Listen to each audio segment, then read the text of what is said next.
esa apestosa y honda caca. Nunca se baña, no tiene champú, vive como pobre, es fuerte como Hulk, tiene los brazos gordos como un superhéroe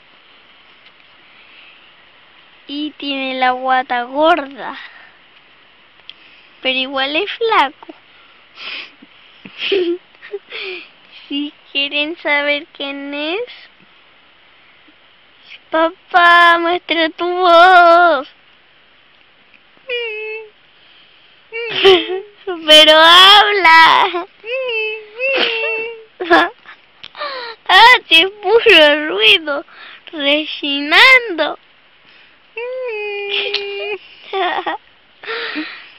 Mejor que mi papá se vaya a la cárcel, al infierno cuando se muera.